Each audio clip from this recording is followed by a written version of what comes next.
Alloh subhanahu va taolo o'zining maloikalarini yig'ib turib ularga men yer yuzida o'zimni xalifamni yaratmoqchiman degan vaqtida, birodarlar, siz bilan bizni otamiz bo'lgan Hazrati Odam alayhissalom o'sha vaqtda birinchi marotaba aziz bo'ladi. Nimaga? Chunki Alloh taolo farishtalarga u meni o'rinbosarim bo'ladi va yer yuzini obod qiladi deydi. Mana muborak oyatlarda Allohning hukmlarini inson tatbiq qiladi va yer yuzini obod qiladi deya zikr qilinadi. Endi muhtaram azizlar, islom degani bu tarki dunyo, g'orni ichiga kirib olib, tizza bo'yi soqolni qo'yib, har bitta ishga bidat, harom, kufr degani emas. Bu dunyoda eng chiroyli hayot kechirganlar oxiratda deb bu dunyoni unutmagan, bu dunyoni deb turib oxiratini unutmaganlardir dedi Rasululloh. Farishtalarga Alloh men yer yuzida o'zimni o'rinbosarimni yarataman deganida farishtalar javob berib aytadiki, yana yer yuzida buzg'unchilik qiladigan, nohaq qonlar to'kadiganlarni yaratmoqchimisan? Axir biz seni ulug'lab turgan bo'lsak, senga tasbih aytayotgan bo'lsak, yer yuzida qon to'kadigan, gunoh qiladigan bandani yaratasanmi deyshadi. Farishtalarning bu so'zi, birodarlar, Allohga e'tiroz emas edi. Aksincha istig'fom, ya'ni so'rash ma'nosida edi. Chunki farishtalar hech qachon Allohga osiy bo'lmagan, balki Parvardigori buyurgan ishni so'zsiz bajarishgan ular. Bu savolni ham farishtalar Allohga e'tiroz uchun emas, aksincha aniqlik kiritib olish uchun, nima uchun yaratyapsan degan ma'noda berishgan edi. Chunki bu savolni ham ularni berishiga asos sabab bor edi. Ana shu sabablarning birinchisi boyagi jinlardan tashkil topgan Banijon jamoati bo'ladigan bo'lsa, ikkinchisi esa nima biz Allohga ibodatda zaiflik, noqislik qilib qo'ydikmikan? O'shaning uchun Alloh taolo yana boshqa bir bandani yarataman deyaptimikan deb aniqlik kiritish uchun so'rashgan edi. Shunda Alloh subhanahu va taolo ularga aytadiki, men sizlar bilmagan narsani bilaman deydi. Va farishtalar o'zaro suhbatlashib turib aytishadiki, mayli Alloh xohlagan bandasini yarataversin, va lekin baribir biz Allohning huzurida hurmatli banda bo'laveramiz deyshadi. Eng ilmlisi biz bo'lamiz, baribir bizdaqa bo'lmaydi u deyshadi. Nimaga? Chunki o'sha vaqtlarda yerda aylantirib turgan ham, bulutlarni haydab kelayotgan ham, rizqini tarqatayotgan ham, Allohga ibodat qilayotgan ham shular edi. Mana shuning uchun ham ular aytishadiki, mayli Alloh xohlaganini yarataversin. Va lekin baribir biz Allohning huzurida ilmda, taqvoda birinchi bo'lamiz. Hurmatlisi biz bo'lib qolaveramiz deyshadi. Va Alloh taoloning ham ularga javob shu bo'ladiki, men sizlar bilmagan narsani bilaman deydi. Darhaqiqat ular Allohning huzurida eng hurmatli va eng bilimdon mahluqotlar edi deya marhamat qilinadi. Alloh subhanahu va taolo Hazrati Odam alayhissalomni tuproqdan, yer jinsidan yaratmoqchi bo'ladi-da, Imom Ahmad va Imom Termiziylardan keltirilgan hadisda Alloh taolo farishtalarga buyurdi. Yer yuzida tuproqda qanaqangi sorti bo'lsa olib chiqildi va bular bir-biriga aralashtirilib yopishqoq loyga aylantirildi. Va Alloh taolo, birodarlar, Hazrati Odam alayhissalomni o'zining ikki qo'li bilan yaratdi. İnsonlarni har xil xarakterga ega ekanligi mana shu yer yuzidagi tuproqda qanaqa sorti bo'ladigan bo'lsa, bularni hammasi bir-biriga aralashtirilib yaratilganidan bo'ladi. Va Alloh Hazrati Odam alayhissalomni o'zimni ikki qo'lim bilan yaratdim deya muhtaram birodarlar muborak oyatlarda marhamat qiladi. Mana shun bilan siz bilan bizni otamiz bo'lgan Hazrati Odam alayhissalom ikkinchi marotaba endi aziz bo'ladi. Chunki Alloh taolo nimani qilmoqchi bo'lsa, bo'l deb buyuradi va bo'ladi o'sha ish. Va lekin bu yerda odamni men o'zimni ikki qo'lim bilan yaratdim dedi Alloh. Endi eshitayotgan bo'lsanglar, Alloh taolo men ikki qo'lim bilan yaratdim deya marhamat qilyapti. Muattalalar degan firqa bor. Mana shular Allohning qo'li yo'q deb inkor qilishadi. Agar qo'li bo'lsa yelkasi ham bo'lishi kerak, unda bizga o'xshab qoladi deb Allohning qo'li yo'q deb inkor qilishadi. Ana shu inkor qilgani uchun kofir bo'ladi ular. Chunki Alloh oyatda marhamat qilib aytayaptiki, men o'zimni ikki qo'lim bilan yaratdim deyapti. Oyat bu birodarlar, hadis emas. Endi mana shunday ochiq haq bo'lib turgan oyatda inkor qilib rad qilgani uchun kofir bo'ladi ular.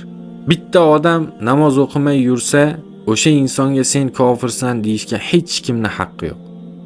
Agar o'sha inson benamoz yurgan odam o'zini tili bilan Qur'onni, oxiratni, payg'ambarni, o'lish va qayta tirilishni yolg'onga chiqarib rad qilib tursa, ana o'shanda kofir bo'ladi. Endi birodarlar, muattalalar mana aytdik, bitta oyatni inkor qilgani uchun kofir bo'ldi dedik. Bu bir misol. Va yana aytdikki, kofir bo'lish uchun butun boshli Qur'onni, oxiratni, payg'ambarni, qisqacha qilib aytganda islomni rad qilsa kofir bo'ladi dedik. Lekin yuqoridagi muattalalar degan firqa bittagina oyatni inkor qilgan edi. Ular ham namoz o'qiydi, Alloh deydi, Rasululloh deydi, qiyomat kuniga iymon keltirganmiz deyshadi. Nimaga endi bittagina oyatda rad qilgani uchun kofir bo'lib ketaveradimi? Shuncha amalni qilib deyilsa, ha birodarlar. Qur'ondagi bitta oyatni, sahih bo'lgan hadislardan bitta hadisni inkor qildingiz, nima-yu? Butun boshli islomni inkor qildingiz, nima buni farqi yo'q. O'shaning uchun siz bilan men Qur'onni har bir nuqta virguligacha iymon keltirganmiz. Muattalalardan keyin mushabbaha degan firqa bor. Bular birodarlar, ha, Allohning qo'li bor, va lekin xuddi bizning qo'limizga o'xshagan deb Allohning qo'liga sifat berib qo'ygani uchun kofir bo'ladi. Chunki Allohga o'xshaydigan hech narsa yo'q. Va yana Alloh taolo eshituvchi va bilguvchi bo'lgan zotdir. Endi ahli sunna va jamoat aqidasida ham Allohning qo'li bor deyiladi. Bunga ikkita firqaning javobini eshitdik yuqorida. Endi ahli sunna va jamoani izidan yurgan va Hanafiy mazhabini ushlagan siz bilan men nima deymiz bunga? Biz aytamizki, ha, Alloh subhanahu va taoloning qo'li bor, va lekin qanaqaligini Allohning o'zi biladi. Demak, oyatda Alloh ikki qo'lim bilan yaratdim dedimi? Biz bunga so'zsiz iymon keltiramiz.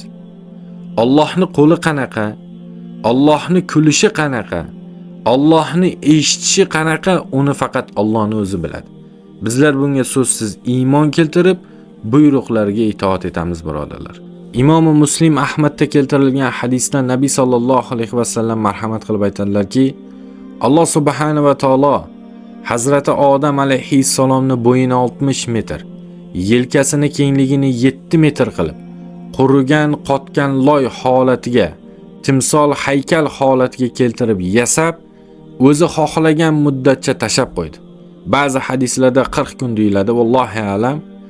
Alloh o'zi xohlagan muddatcha tashab qo'ydi, haykal holatida turdi va ruh kirgizmadi.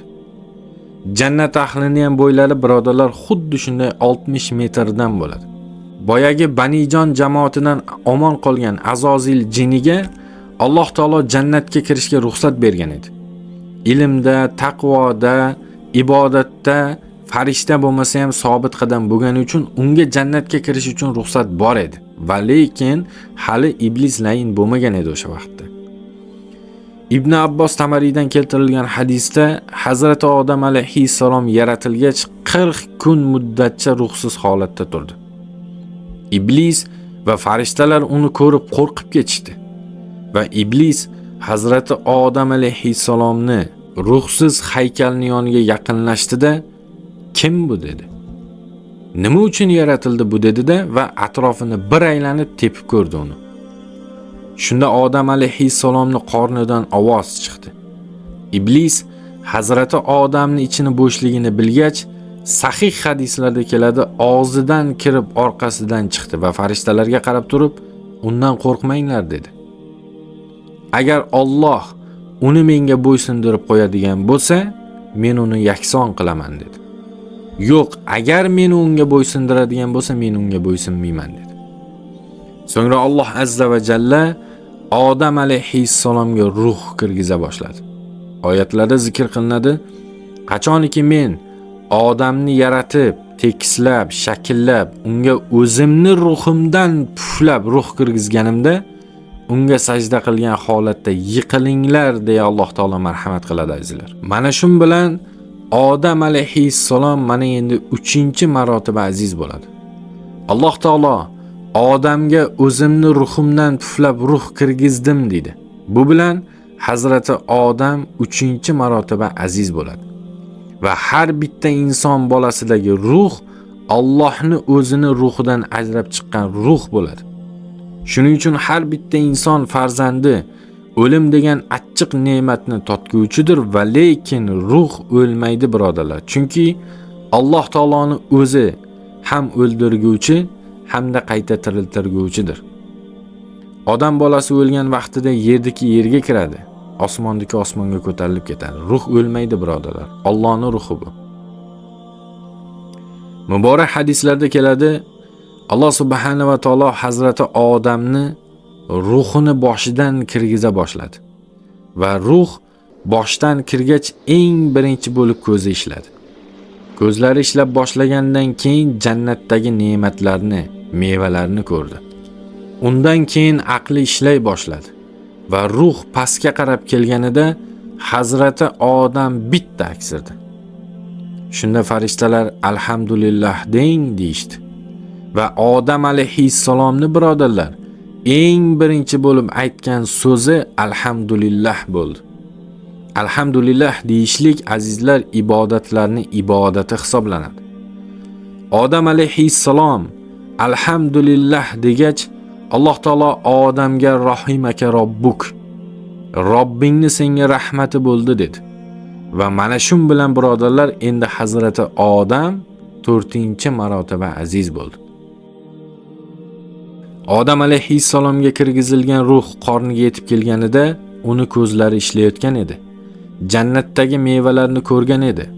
Aqli ishga tushgan edi va ruh qorniga yetib kelib, qorni ishga tushganida boyagi mevalarni yeyish kerakligini tushunib, hali jon oyog'iga yetib kelmasdan turib, haligi ko'rgan mevalarga qarata intilib boradi. Shoshilib ketadi birodarlar. Inson farzandini shoshqaloqligi ham mana Hazrati Odam alayhissalomdan meros bo'ladi. Inson bolasini jon berishi ham birodarlar xuddi mana shu holatda teskarisi bo'ladi. Jonda Alloh taolo Odamni boshidan boshlagan bo'lsa kirgizishdi. Endi ruhni chiqib ketishi insonda oyog'idan boshlanadi.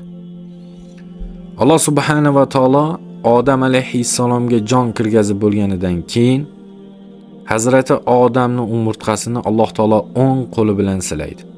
Va o'sha kundan boshlab to qiyomatgacha yashab o'tadigan yer yuzidagi barcha insonlar ruhini Alloh azza va jalla bir vaqtda yaratadi. Hozirgi kunda yer yuzida yashayotgan insonlarning yoshi necha bo'lishidan qat'iy nazar birodarlar, ruhimiz hammamizniki teppa-tengdir. Hazrati Odam alayhissalomni birinchi tug'iladigan farzandidan to qiyomatgacha yashab o'tadigan insonlarning ruhini bir vaqtda Alloh taolo bo'l dedi va barcha ruhlar o'sha vaqtning o'zidayoq yaratildi. Endi dunyoga kelib ketish tartibi Alloh taqdir qilib qo'ygandaqa bo'ladi. Kimdir oldinroq keladi, kimdir kechroq keladi.